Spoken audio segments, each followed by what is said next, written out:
The storm hit faster than Danny Morrison expected. One moment the ice-mooned sky showed its usual pale blue, the next moment white walls of snow blocked everything. His rover's engine coughed twice and died. Danny slammed his gloved hand against the control panel. Nothing happened. The temperature gauge started dropping immediately. Outside, the wind howled like a living creature, trying to tear apart his small vehicle. He grabbed his emergency pack and checked the supplies. Thermal blanket, flares, protein bars, and a portable heater with maybe 6 hours of charge left. Not great, but he had survived worse. The research outpost was 15 miles away, too far to walk in this weather. Through the swirling snow, Danny spotted a dark opening in the cliff face nearby. A cave. Shelter was better than freezing in a dead rover. He pulled his coat tighter and pushed open the door. The wind nearly ripped it from his hands. The journey to the cave took 10 minutes, but felt like hours. Ice crystals stung his face despite his protective gear. His boots crunched through knee-deep snow. By the time Danny stumbled into the cave entrance, his lungs burned from the frozen air. Inside, the wind's screaming faded to a distant moan. Danny pulled out his flashlight and looked around. The cave went deep into the cliff, the walls covered in strange crystalline formations that reflected his light in rainbow patterns. Beautiful, but he had seen plenty of ice crystals in his 3 years studying this moon. Then he heard it, a sound like wind chimes, soft and musical, coming from deeper in the cave. Danny moved forward carefully. The cave narrowed into a tunnel, then opened into a larger chamber. His flashlight beam caught something that made him freeze. 3 small creatures huddled together under a pile of collapsed ice. They looked like tiny dragons from old Earth stories, but their scales were crystalline and translucent. Each one was roughly the size of a house cat. They shivered despite their thick-looking scales. Next to them lay a much larger creature, an adult of the same species, Danny realized. But this one was not moving. Ice had formed over its body in a way that told Danny it had been dead for at least a day. The mother, probably, who had tried to shelter her babies before the cold took her. Danny had studied alien biology for 12 years. He recognized what he was seeing, even though his mind did not want to believe it. These were Kryvathi, the ice dragons from the old galactic records, the species that had vanished 500 years ago. And these 3 babies were dying. The smallest one lifted its head as Danny approached. Its eyes glowed faintly, a pale silver color that matched its scales. It made that wind chime sound again, weaker this time. Danny dropped to his knees beside them. His scientific training said he should document this, take samples, call the research station immediately. But those instincts died when he looked at the 3 small faces turned toward him with desperate hope. They were just babies, orphaned and freezing to death. He checked them quickly with gloved hands. Their body temperature was too low, even for ice-adapted creatures. The largest one, with blue-white scales, had frost forming on its wing membranes. That was bad.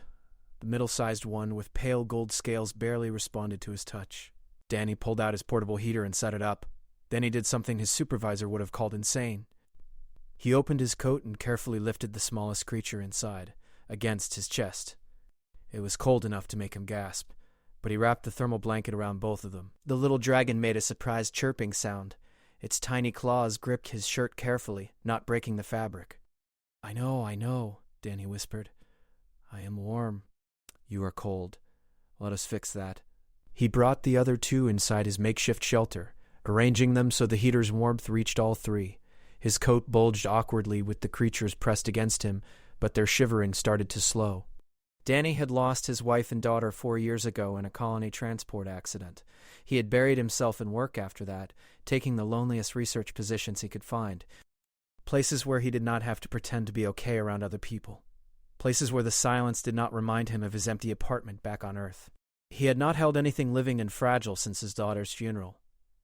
The smallest hatchling adjusted its position, tucking its wedge-shaped head under his chin. Its scales were starting to warm up, no longer painful to touch. The crystalline surface caught the light from his flashlight, creating tiny rainbows across the cave wall. Your mother tried to protect you, Danny said quietly. He needed to talk, to stay awake in case his body heat was not enough. She brought you into this cave, tried to shield you from the storm. That took courage. The middle-sized hatchling made a melodic sound, different from the others, almost like a response. I had a family too, Danny continued. His voice cracked slightly. They are gone now. Been gone a long time. I thought I was done with all of this. Done caring about anything except rocks and ice samples. Well... The largest hatchling crawled closer, pressing against his side through the coat. Its breathing had steadied, no longer the shallow gasps from before. Outside, the storm raged on. Inside the cave, Danny Morrison sat with 3 impossible creatures depending on him for survival. His emergency beacon was not working in this weather. The research outpost would not send anyone until the storm cleared, which could take days. But as he looked down at the 3 small faces now watching him with alert, intelligent eyes, Danny made a decision that would change everything. "All right," he said firmly. "We are going to survive this together, all 4 of us. And then I am going to figure out how to keep you safe." The smallest hatchling's scales began to glow very faintly with inner light. Danny felt its heartbeat against his chest, quick like a bird's. Then something strange happened. His own heartbeat seemed to slow down to match its rhythm, or maybe the creature's heart sped up to match his. He could not tell which. What Danny did not know yet was that this moment, this choice to save 3 dying hatchlings during a storm, would eventually reach across the entire galaxy, that these 3 small creatures would become bridges between worlds, that the bond forming right now in a frozen cave would prove stronger than laws, prejudices, and 500 years of fear. All he knew was that he could not let them die, not when he could do something about it, not when they looked at him like he was their whole world. The storm howled outside. Inside, Danny Morrison held 3 impossible miracles close and promised them tomorrow. The storm cleared 3 days later. Danny carried the hatchlings back to the outpost hidden inside his equipment bags. His rover had frozen solid, so the rescue team gave him a ride without asking too many questions about why his bags moved occasionally. His quarters at the research station were small but private, perfect for hiding 3 rapidly growing dragon hatchlings. Danny set them up in his storage closet with heated blankets and the emergency supplies he had been hoarding. The smallest one with silver scales chirped happily when he checked on them that first night. Danny decided to call her Luna because her scales glowed like moonlight. The largest with blue-white scales became Frost because of the way ice crystals formed in pretty patterns wherever he touched. The middle one, with pale gold scales, he named Nova for the way she lit up the dark spaces with her gentle glow. They learned their names within 2 days. When Danny said Luna, the silver hatchling would perk up her wedge-shaped head. Frost would rumble deep in his chest when called. Nova made musical sounds that reminded Danny of laughter. By the end of the first week, they had doubled in size. Each one was now as big as a medium dog. Danny spent every free moment researching Cravathi biology in the old galactic databases. Most files were restricted, but he found fragments, enough to worry him. The Cravathi had not gone extinct naturally. They had disappeared during the Galactic Wars, used as weapons because of their special abilities and their bonding nature. The survivors had apparently chosen to hide rather than be exploited again. Danny understood why. He watched Luna sense his emotions before he fully felt them himself. When he woke from nightmares about his lost family, she would be there, pressing her cooling scales against his face until his breathing calmed. Frost could create shields of ice in seconds, protecting against anything from falling equipment to chemical spills. Nova's light was not just pretty. It could illuminate things at a microscopic level, helping Danny with his research in ways that expensive equipment could not match. They were incredibly valuable, and that terrified him. His research partner, Kevin Park, was scheduled to arrive in 2 weeks for a supply delivery. Danny needed a plan before then. He could not hide creatures the size of large dogs in a closet forever, but he also could not report them. The law was clear. Any discovery of extinct species had to go to the Galactic Council research facilities. Danny had visited one of those facilities during his training. He remembered the cages, the constant testing, the way scientists talked about the creatures like they were objects instead of living beings. He looked at Luna sleeping curled against his leg while he worked at his desk. She trusted him completely. They all did. The bond between them grew stronger each day. He felt it like a warm current running between his heart and theirs. On the 10th day, everything nearly fell apart. Commander Patricia Hughes arrived for a surprise inspection. She gave Danny exactly 4 hours' notice. Not enough time to move 3 dragon-sized hatchlings anywhere safe. "Stay quiet," Danny whispered to them urgently. "Please, just stay very quiet and hidden." Luna's eyes showed understanding. She chirped softly to the others. All 3 squeezed into the storage closet. Danny piled boxes in front of the door and prayed they would cooperate. Patricia was a stern woman in her 50s with sharp eyes that missed nothing. She went through his lab, his equipment records, his supply logs. Everything checked out fine until she reached his living quarters. "Your power usage is unusually high," she said, tapping her data pad. "Almost double the normal amount for a single researcher." "The heating system has been glitchy," Danny lied smoothly. I had to run backup units during the storm season. Patricia nodded slowly. She walked around his small quarters, and Danny's heart hammered so hard he thought she might hear it. She stopped in front of the storage closet. "What is in here?" "Just personal items and extra supplies," Danny said. His mouth felt dry. Inside the closet he heard the faintest sound, a musical note, barely audible. Nova was scared. He could feel her fear through their bond. Patricia reached for the door handle. Then the lab alarm went off. A chemical reaction Danny had been monitoring had gone critical. He rushed to the lab with Patricia right behind him. The containment field was failing. If it breached completely, toxic fumes would fill the entire station. Danny worked frantically at the controls, but his hands shook too much. The field was collapsing. They had maybe 30 seconds before evacuation became the only option. Light bloomed beside him. Nova had slipped out of the closet. Her glow intensified, focusing on the containment equipment. The energy signature changed. Stabilized. Frost appeared next, creating a layer of ice around the failing components, cooling them rapidly. The reaction slowed. Luna pressed against Danny's leg. Suddenly his hands stopped shaking. His mind cleared. He knew exactly what adjustments to make. His fingers flew across the controls. The containment field held. The reaction settled back to safe levels. Patricia stood frozen, staring at the 3 Kravathi hatchlings who had just saved both their lives. "Commander, I can explain," Danny started. "Those are Kravathi," Patricia whispered. "Real, living Kravathi. They were supposed to be extinct. They were dying. I found them during the storm. I could not just leave them." Patricia looked at Danny, then at the hatchlings, then back at Danny. Luna stepped forward slowly. She made a soft chiming sound and gently touched Patricia's hand with her nose. The commander's stern expression cracked. Tears filled her eyes suddenly. "I can feel her," Patricia said in wonder. "She's showing me her feelings. She knows I am lonely." "How does she know that?" "They are empathic," Danny explained. "Luna especially." Patricia knelt down slowly. Luna leaned into her touch. Frost and Nova moved closer too, accepting her presence. "The regulations say I have to report this," Patricia said quietly. "Any extinct species discovery goes straight to Council research facilities." "I know, but those facilities, they would treat them like specimens, not like the intelligent feeling beings they are. I have been researching. The Kravathi disappeared because they were being used exploited." Patricia was silent for a long moment. She scratched behind Luna's ear ridges, and the hatchling made a happy rumbling sound.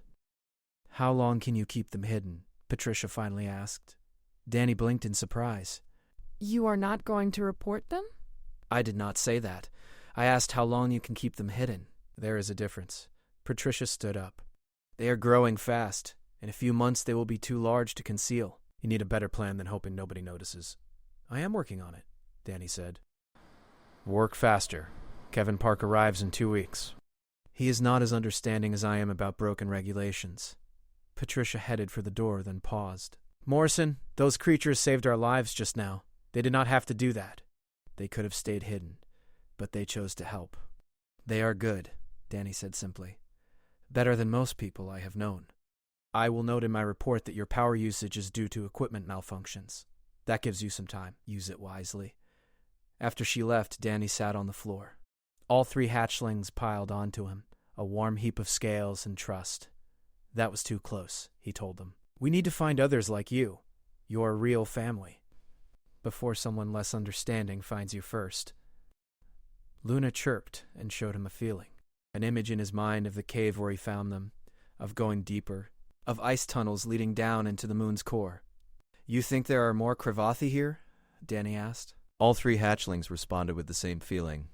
Home. Family, hidden deep. Danny made his decision. They would search together. Kevin Park arrived 2 days early. Danny barely had time to hide the hatchlings in the cave system before his research partner walked through the door carrying supply crates. "You look terrible," Kevin said by way of greeting. "When was the last time you slept?"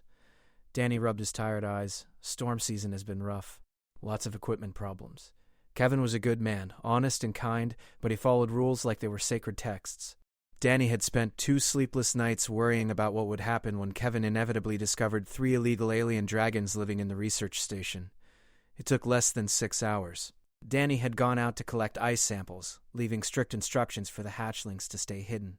But Luna sensed something was wrong. Kevin had slipped on ice near the station entrance and hit his head. Not badly, but enough to daze him. When Danny returned, he found Kevin sitting on the floor with Luna pressed against his side, her scales glowing softly. Frost and Nova stood nearby, alert and protective. "I think I have a concussion," Kevin said calmly, "and I think I am hallucinating 3 baby dragons. This is a very strange day." Danny closed his eyes. "You are not hallucinating. So they are real." Kevin looked down at Luna, who chirped at him sympathetically. "They are Crevathi." "Danny, do you have any idea how illegal this is?" "I know exactly how illegal it is." Danny knelt beside his friend. "How is your head?" "Luna says it will be fine," Kevin replied, then blinked. "Did I just say that? How do I know her name is Luna?" "She told you. They communicate through feelings and impressions." Danny checked Kevin's pupils. "You probably do have a mild concussion. Luna sensed you were hurt. She came to help me even though it meant revealing herself." Kevin shook his head slowly. "That was brave and very foolish." Luna made an indignant sound. Over the next few hours, Danny told Kevin everything. Finding them in the cave, saving them from freezing, the growing bond between them. Kevin listened without interrupting, watching the 3 hatchlings as they moved around the room. "We have to report them," Kevin said finally. "It is the law. The law says they go to research facilities where they will spend their lives in cages. The law protects endangered species, does it?" Danny's voice rose. "Look at them, Kevin. Really look." "Nova just helped me identify a mineral compound yesterday that would have taken weeks to analyze.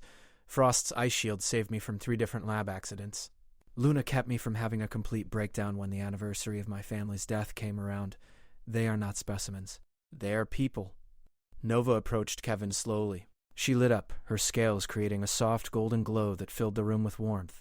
Kevin gasped as she shared a feeling with him. Danny felt it too through his bond with her. She showed Kevin a memory. The cave. The cold. The feeling of dying slowly while their mother's body grew colder beside them. Then Danny's arrival. Warmth. Safety. Love. "Oh," Kevin whispered. Tears ran down his face. "Oh, I see. You were so scared." "They still have nightmares," Danny said quietly, "about being cold and alone. I wake up sometimes feeling their fear through the bond." Kevin was silent for a long time. Luna rested her head on his knee. Frost settled beside Danny. Nova's light dimmed to a comfortable glow. "There might be more of them," Kevin finally said. "If these 3 survived, maybe others did too. That is what I think." Luna showed me images of deep tunnels. They believe their people are hiding somewhere in the ice. Then we need to find them. Kevin met Danny's eyes. Before anyone else does. The hatchlings need their real family. "You will help us?" "But yes." Kevin smiled slightly. "Besides, Luna says I am a good person. I trust her judgment more than I trust regulations written by people who have never met a real Kragavathi." They spent 3 days preparing for the expedition. Kevin proved invaluable requisitioning equipment under the guise of routine geological surveys. The hatchlings were now large enough to carry small packs on their backs. They seemed excited about the journey, their scales brightening whenever Danny showed them maps of the deep cave systems. The tunnels were more extensive than Danny had imagined. They descended for hours, following passages that seemed almost deliberately carved. The hatchlings led the way with confidence, like they were following a path coded into their instincts. On the 2nd day underground, they found the first signs. Claw marks on the walls, too large to belong to the hatchlings. Crystalline formations that looked deliberately arranged. And then, as they rounded a corner into a massive ice cavern, they saw the city. Structures rose from the cavern floor like frozen cathedrals, buildings carved entirely from ice, glowing with internal light. And moving among them, hundreds of Kravathi. Adults easily the size of small aircraft with scales in every color imaginable. The 3 hatchlings launched themselves forward with joyful cries.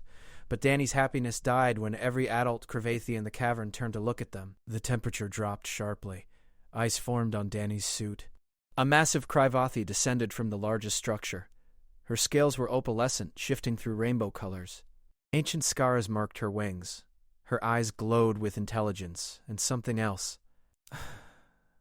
Anger.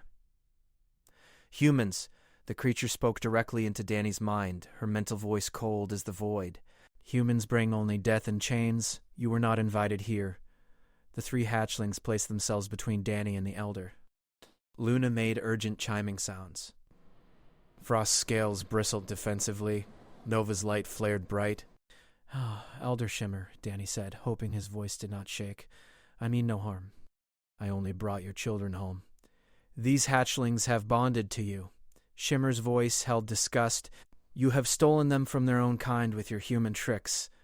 "I saved them from freezing to death," Danny shot back. "Their mother was already gone. They would have died if I left them." Luna projected a feeling so powerful that everyone in the cavern felt it. She showed them everything. The storm, the cold, Danny's choice to share his warmth, even though it meant risking his own life, the days of care, the growing love between them. Shimmer's anger wavered. Other adult Krivathi moved closer, their mental voices a murmur of surprise. "The bond is real," an older male said. "I have not seen a true bond in 5 centuries. Humans destroyed the bond pairs," Shimmer said.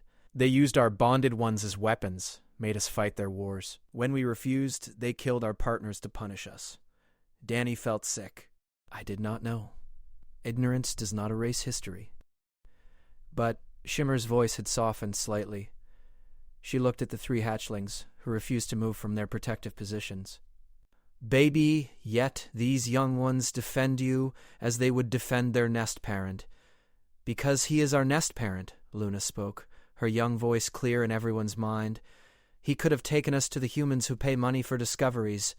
He could have made us do tricks for scientists. Instead, he kept us warm, kept us fed, kept us safe. He cries at night for his lost family, but still smiles for us in the morning. The bond works both ways," Nova added. "We feel his heart. It is good." "He is Pack," Frost said simply. "Our Pack." Shimmer studied Danny for a long moment. "The galactic community cannot know we survive. If they discover us, they will come with nets and cages. They will study us, use us. The cycle will begin again." "Then I will not tell them," Danny said. "I will take the hatchlings and leave. You will never see us again." "No." The word came from Luna, Frost, and Nova simultaneously. "We stay with Danny." "You belong with your people," Shimmer said gently. "Danny is our people," Luna insisted, "but we also love you. Why must we choose?" Kevin stepped forward. "Maybe they do not have to choose. Maybe there is another way." Shimmer turned her ancient eyes on Kevin. "Speak, human." "What if," Kevin said carefully, "what if you had a human who could speak for you? Someone bonded to your people, who understands both sides. Someone who could help you engage with the galaxy on your terms instead of hiding forever. You suggest making Danny an ambassador?" Shimmer's laugh was sharp. "And how would that help? The moment we reveal ourselves, the hunters will come." "Not if you reveal yourselves through a bonded pair," Kevin argued. "Show the galaxy what true partnership looks like. Prove that Krivathi are people, not resources." Danny's heart raced. That would mean exposing everything. Going to the Galactic Council. It could go very wrong. Or it could change everything, Kevin said. Shimmer looked between Danny and the hatchlings. The 3 young ones had moved to stand beside Danny now, their mental voices a chorus of hope and determination. "It would require great courage," Shimmer said slowly, "from all of you." "We have courage," Luna said. "Danny taught us." "He has courage too," Frost added. "We feel it." Shimmer's opalescent scales rippled with light. "Very well. We will give you time to prepare. Learn our ways, young ones. And, human, if you truly wish to speak for us, you must understand what the bond truly means." Danny looked down at Luna, Frost, and Nova. They looked back with absolute trust. "Teach me," Danny said. Danny spent 4 weeks living among the Krivathi. Elder Shimmer taught him their history, their culture, and the deep meaning of the bond between dragon and partner. He learned that bonded pairs shared more than feelings. In times of danger, they could share strength, even abilities. A bonded human could sense their partner from miles away. A bonded Krivathi could draw on their partner's determination when their own courage failed. The 3 hatchlings grew rapidly during those weeks. Luna was now the size of a horse, her silver scales shimmering with inner light. Frost had become powerful and protective, his blue-white bulk intimidating until he made his gentle rumbling sounds. Nova matched them in size, her golden glow now bright enough to illuminate the entire cavern when she wished. They practiced coordinating their abilities with Danny. Luna would sense danger before it arrived, warning him through their bond. Frost created shields that protected them both. Nova's light could blind sensors and cameras or focus down to reveal the smallest details. Together, they moved like parts of a single organism. Kevin worked on the presentation for the Galactic Council. He compiled videos showing how the Hatchlings helped with research, how they communicated, how they chose to cooperate rather than being forced. Evidence that Cravathi were intelligent partners, not animals to be controlled. The day came when they had to leave the hidden colony. Elder Shimmer gathered the entire community to say goodbye. "You carry our hopes with you," she told Danny and the three young ones. "But know this, if the council chooses wrongly, if they try to cage us, we will disappear again, this time forever." "I understand," Danny said. "I will do everything I can to make them see you as I see you, as people deserving respect and choice." The journey to the Galactic Council Station took 3 days by transport ship. Ambassador Chen Li had arranged for their passage after Kevin contacted Earth's diplomatic corps. She was a small woman with sharp intelligence in her eyes. She met them at the docking bay. Her expression when she saw the 3 Cravathi was worth capturing. Shock, wonder, and then careful calculation. "They really exist," she breathed. "All these years we thought they were just legends." "They are very real," Danny said, "and they deserve better than what their ancestors received." Other species at the station reacted with everything from fear to fascination. A group of Thrall merchants backed away when Frost passed, their 6 legs trembling. A Ventari scientist tried to scan Nova with a handheld device until she politely but firmly melted it with focused light. The Galactic Council chamber was enormous, designed to hold representatives from 200 different species. Danny stood in the center with Luna, Frost, and Nova beside him. Kevin and Ambassador Chen Li sat in the human delegation section. The council president, an elderly Morthran with blue skin and 4 arms, called the session to order.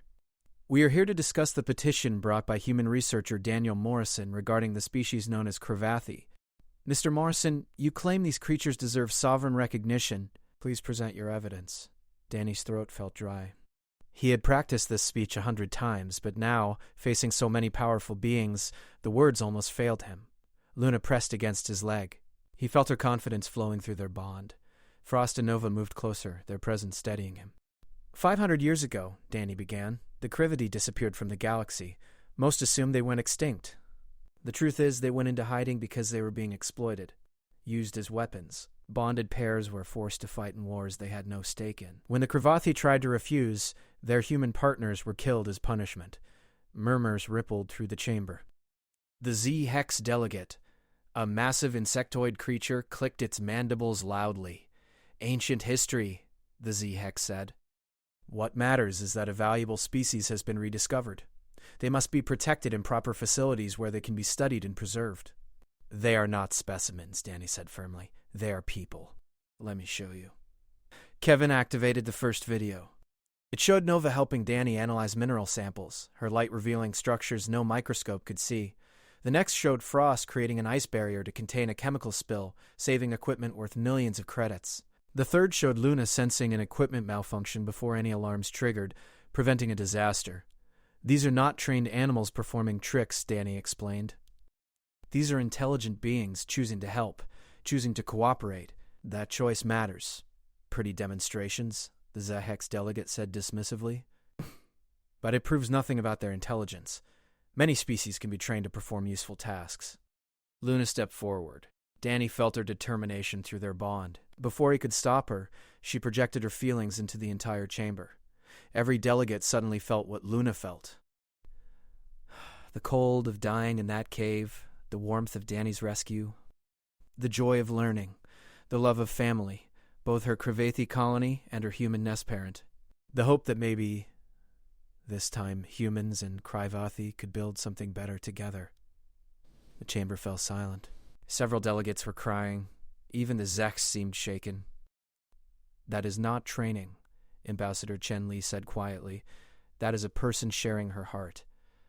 The graven delegate, a being made of living crystal, spoke for the first time. "I felt her truth. Such communication cannot be faked. The young one believes every word she showed us." "Belief does not equal fact," the Z-Hex insisted.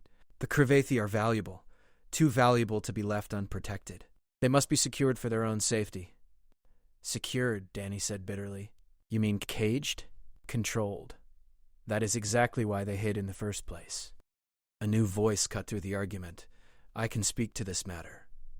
Commander Patricia Hughes stood in the observation gallery. Danny had not known she was coming. She walked down to the chamber floor with military precision. I am Commander Patricia Hughes, Galactic Survey Corps. 3 weeks ago, I discovered the hidden Cravathi colony on Glacius. 7. I had the authority to report it immediately. I chose not to. The chamber erupted in shocked voices. The council president called for order. You violated your duty, the Zahek said. Why? Because I watched Daniel Morrison with these 3 hatchlings for 5 days during my inspection. I saw how they cared for each other, how they worked together, how they trusted each other. Patricia's voice was strong and clear. I've seen many species in my career. I know the difference between a handler and their trained animal and a family. This is a family. Emotional appeals do not change law, the Zahek said. Then watch this. Patricia activated another video. It showed the moment in Danny's lab when the containment field failed, the critical seconds when disaster loomed. And it showed 3 hatchlings who could have stayed hidden, who should have stayed hidden, but chose to reveal themselves to save 2 humans they barely knew. They had everything to lose by helping us, Patricia said. If they were the mindless creatures you claim, they would have protected themselves first. Instead, they risked exposure to save lives. That is not instinct. That is moral choice.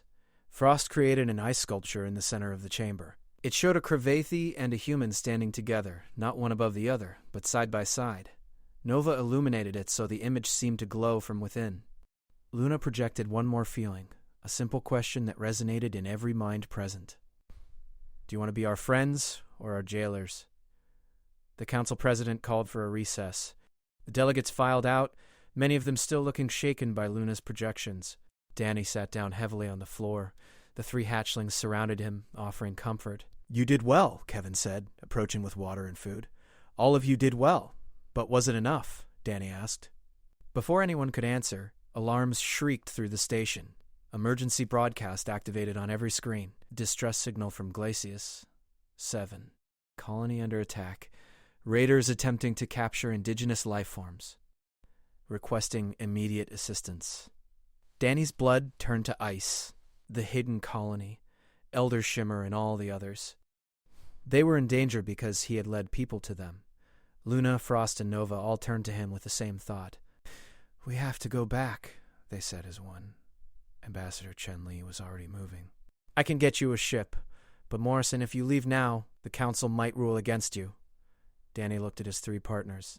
They looked back with absolute certainty. The council can rule however they want, Danny said. But I am not leaving my family to face danger alone. Our family, Luna corrected gently. All of our family. They ran for the docking bay together. Behind them, the council chamber descended into chaos as delegates argued about what this meant. But Danny did not care about politics anymore. He only cared about getting home. The ship Ambassador Chen-Li provided was fast, but not fast enough. Danny paced the small cabin while Luna, Frost, and Nova huddled together, their scales dim with worry. Kevin piloted while Patricia monitored the distress signals from Glacius. 7. The raiders have energy nets around the main cavern entrance, Patricia reported. They are trying to force the colony out. Military-grade equipment. Someone funded this operation well. Danny's hands clenched into fists. How long until we arrive? 2 hours. 2 hours felt like forever. Through his bond with the hatchlings, Danny felt their anguish. They could sense their colony's fear from across space. Luna whimpered softly. Frost's scales had frost forming on them from stress. Nova's light flickered weakly. We will save them, Danny promised. All of them. When they finally entered Glacius, 7's atmosphere, the scene below was chaos. 3 raider ships surrounded the ice cavern. Energy nets crackled across the entrance. Danny could see Cravathi trying to break through, their ice and light attacks scattering harmlessly against the technology.